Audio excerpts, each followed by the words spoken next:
Hola, soy Profesor Armando. This is Lección de Español. First, we will talk about the preterite today. The preterite is used so I can give verbs in the past. So I can tell you of actions that I have performed or that anyone else may have performed in the past. So, verbs come in three forms: AR, ER, and IR.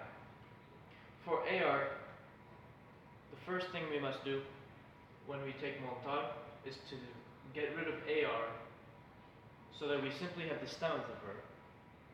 And then we can add on the ending so that we can make it preterite.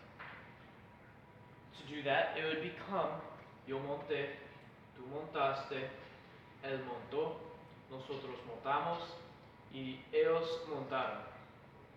So an example of the word montar in the preterite in practice would be yo monté mi bicicleta al centro, meaning I rode my bike into the downtown. The next one is ER and IR, and these share endings, makes it easier, and they're only slightly different than the AR. So we take beber, we cut off ER, and then the endings become yo bebí, tú bebiste, él bebió, nosotros bebimos, y ellos bebieron. An example: Peter Griffin bebió agua en la estación. Hey, Chris, you think it's safe to drink from a fire hose? Why not, Dad? It's just water. All right, well, turn it on. I'm very thirsty. Nice job, Chris. You got my shirt wet. So the next thing, irregular verbs in the preterite. You have irregular verbs normally, and to have them in the preterite, slightly confusing. They don't really follow patterns so much, so you have to memorize these. So, CAR, verbs that end in CAR, such as sacar, which is also irregular. The only thing that really gets changed is the yo form. We have to change CAR to QU. Yo saqué. And then the rest of them follow suit. Tú sacaste, él sacó, nosotros sacamos, y ellos sacaron. For example, saqué mis patines con mis equipo deportivo. Next one, GAR, jugar. Yo jugué, meaning we change GAR to GU. So yo jugué, the rest follow suit. Tú jugaste, él jugó, nosotros jugamos, y ellos jugaron. An example: jugué con mis nuevas bolos de golf. Lastly, ZAR, this one's a little strange. Empezar becomes empecé. So really we're just changing the Z to a C. And that only applies to the yo form, and as we know, the rest follow suit. Yo empecé, tú empezaste, él empezó, nosotros empezamos, ellos empezaron. And for an example, ellos empezaron la tarea. You better study.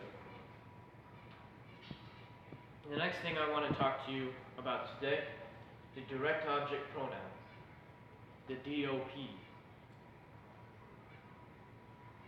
So first of all, you need to understand what is the DOP's function.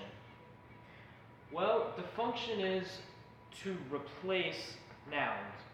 So if I were speaking to somebody, as we see here, ¿Dónde están las pelotas? I don't want to reply with las pelotas están aquí or allí. I want to just say they are somewhere, not the balls are. So we're really just replacing the noun with it or they, them. It's los, and the way we understand it to be los is because los pelotas, it's plural and it's masculine.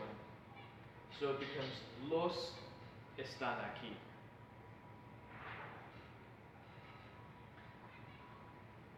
So some of the grammatical rules, they are placed before conjugated or attached to the infinitive. So here, now that sounds very, very complicated, but lo tengo que hacer or tengo que hacerlo.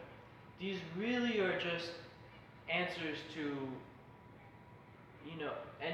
any question where you're replacing the noun, but you also have a verb where there's a conjugated verb and an infinitive verb.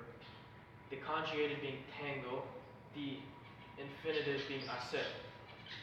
So where you take lo, you can put it right up front and say lo tengo que hacer, or you can throw it on the end and say tengo que hacerlo.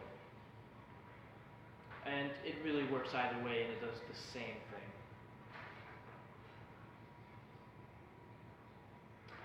So that concludes my presentation. So thank you.